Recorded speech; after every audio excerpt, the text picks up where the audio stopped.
What's up, everybody? Welcome to episode 103 of Talk Wrestling here on NoDQ.com, and of course all the other websites we post this crazy show on. Thank you all for watching the last three shows. We taped those rather quickly, and we appreciate you watching all three of them. Not mailbag again this week. We're going to do a little bit of a preview this week about the big relaunching of the Monday Night Wars between WWE Raw and TNA Impact. Woohoo! I don't understand what the big deal is. Yes, it's a big thing for there to be a Monday Night War. Yes, both shows are going to be at 9 o'clock, but is it really a war at this point? I mean, does TNA actually think they're going to compete? It's just my opinion. Yes, WWE is a stale product. I've been getting lots of emails ever since I did my State of WWE and TNA shows and how I ragged on TNA and how I was very, I didn't rag on WWE too much, but I will rag on them right now. They are very complacent. They are very stale. They are, they think they're doing the right things, and they're not. There are a lot of bad things going on with both companies right now. It's just the fact that TNA's bad stuff sticks out more like a sore thumb than does WWE stuff, because WWE is still WWE. They are still the #1 wrestling company in the entire world. And when they have that complacency, when they have the, the idea that nobody's competed with them for 9 years almost, they don't need to be, competitive. They don't need to be that way. TNA seriously needs to step it up starting Monday, March 8th, and really kick WWE in the ass to go, hey, we're here, do something about it. And the problem is, they don't have a good lineup for TNA. That's just my personal opinion. From what I've seen in the previews, from what I've seen on TNAWrestling.com, and from what I see on Impact, it doesn't look like it's going to be good. The main event signed for Monday, March 8th for TNA is Hulk Hogan and Abyss versus Ric Flair and AJ Styles. I'm going to read you guys a quote. This is from Vince Russo's book, his new book that just came out. A few weeks prior to signing with WCW, I witnessed Hogan wrestle Flair on Nitro. Now, strictly from a fan perspective, it was very hard to watch. What I witnessed that night was two legends that were shells of their former selves, still trying to do it. Watching Hogan and Flair that night just wasn't right. In my opinion, the bookers were just exploiting them to try to pop a number. It was a desperate situation. That's exactly the way it came across on TV. Okay. Vince Russo signed with WCW October 99. Am I correct, Aaron? Okay. It is now March 2010. Vince Russo is in charge of TNA booking to a point. The storylines. What are they using to pop the number on March 8th? Hulk Hogan and Ric Flair. That's all I have to say. Russo is a hypocrite. Russo is full of it. And they're using these two guys to pop a number. It's going to be a 1 point something. It's not going to be a 2.0. I highly doubt it's going to be a 2.0. If it gets above a 2.0, I'll be the first one to come on this show and say I was wrong. I'll put it in my column on NoDQ.com because we're going to, not have a show that week, obviously. But if it goes above a 2.0, I'll be very surprised. RVD is strongly rumored to finally debut. Hogan talked about that in the video, I guess. He's talking about there's going to be a whole bunch of surprises in store for the fans with these new signings. That would be awesome. Yeah, I just mentioned that. I don't see, Rob is a big superstar in wrestling business. No doubt about that. I'm a big fan of Rob. I'm a good friend of Rob. But I don't see him being the guy to, pop the number, as Russo said, that they want. I love that phrase, pop a number. It's such a good phrase. And then you talk about, you've got Jeff Jarrett, being Bischoff's, whipping boy pretty much. Mick Foley's still involved. The British Invasion has this big fallout with Rob Terry. That's their big thing right now. AJ and Ric Flair beat up the Pope last week. They're going into lockdown against each other. What's going to happen there? What's going to happen between Kurt Angle and Ken Anderson? That's all. We're just waiting to see on March 8th. And then they have the Destination X pay-per-view coming up March 21st, which they haven't really said anything about as far as what's going to happen at that pay-per-view. All they're talking about is lockdown, lockdown, lockdown. It's like, that's great. What about Destination X? You guys have pay-per-view in March. It does happen. On the WWE side, Chris Angel's guest hosting. There's bound to be some cool stuff going on with Chris Angel. Chris Angel's always good for a number or two. Some of the other recent guest hosts have been somewhat interesting. Cheech and Chong the other night was weird. It was very weird. They're getting high on Lucky Charms. Okay. You had Ty and Jewel.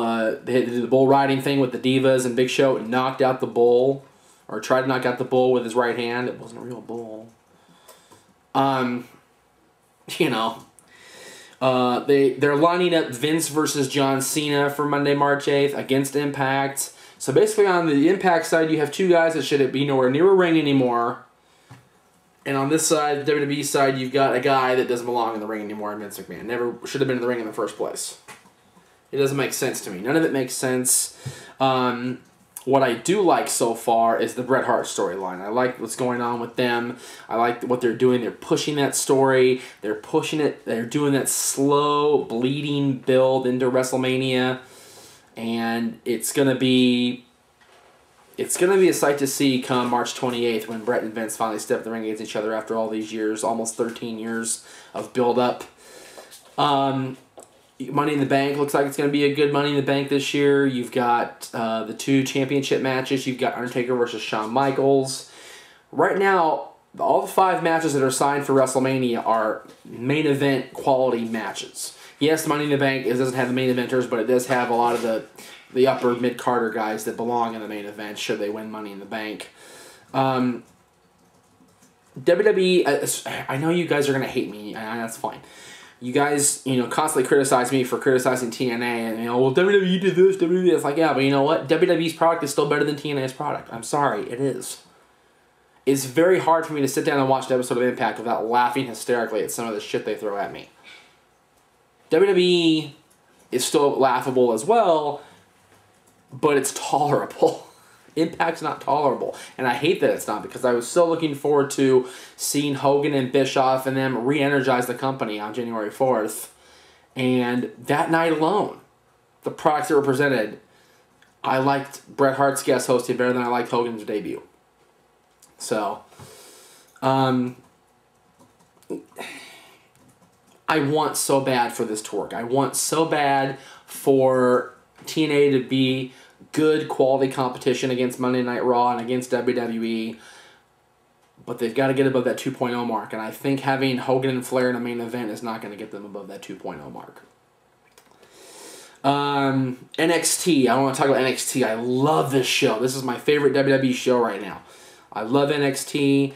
I love the fact that they're showcasing Daniel Bryan so much. I love it. I love that he is being the top rookie that they're using on this show. Good dynamic with The Miz, and there's going to be a match down the line there between those two, and it's going to be for the U.S. Championship. And I bet you Daniel is the one that ends Miz's U.S. title reign. David Otunga, however you say his name, the guy that's engaged to Jennifer Hudson. Looks like he made a heel turn the other night on NXT when he beat up R-Truth after the match with Darren Young. I believe it was Darren Young. CM Punk's rookie, I believe. This Heath Slater guy with Christian kind of looks like a joke to me, but we'll see how he goes. I like the pairing of Matt Hardy and Justin Gabriel. That should be a very interesting pairing as we further on. Regal's guy, Skip Sheffield, looks like he's going to be he looks like a big dude. Looks like he's going to make an impact, no pun intended, on NXT. Michael Tarver looks like his dad trained with Mike Tyson, but what has he done, I like to see what he does further down the road. Jericho's rookie. I like Wade Barrett, the bare knuckle fighter guy. He seems like he's going to be something to watch in the next few weeks, in the next few years, if they keep up with this NXT stuff. I do like the concept. I like the fact that you're having the rookies fight each other, and you're ultimately going to get that main WWE roster spot. It's a very cool concept. I like it. I watch it every Tuesday. I DVR it if I can't watch it. The other ones, I DVR, but if I don't watch it, it doesn't bother me. It bothers me if I miss NXT. It really does, because I like it a lot. Danielson, God, I gotta get used to Daniel Bryan.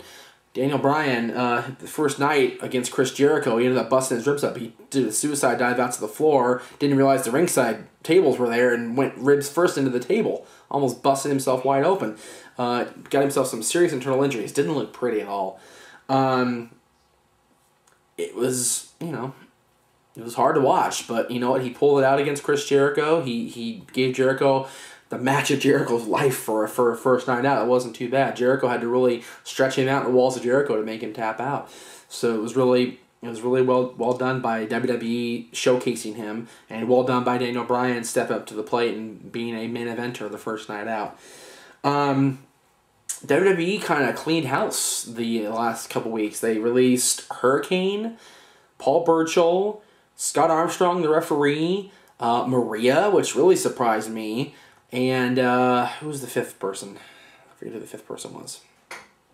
Scott Armstrong, Hurricane. Oh, Charlie Haas. Charlie, I see, and I understand that. They haven't been using him much. It just sucks that he has a baby on the way now. Both of them are not working, as far as in the business, they're not. So we'll have to see. Hopefully he gets some steady jobs here in the next few weeks. Hurricane did not surprise me considering the arrest, and Jericho wasn't gonna be the fall guy in that. It was gonna be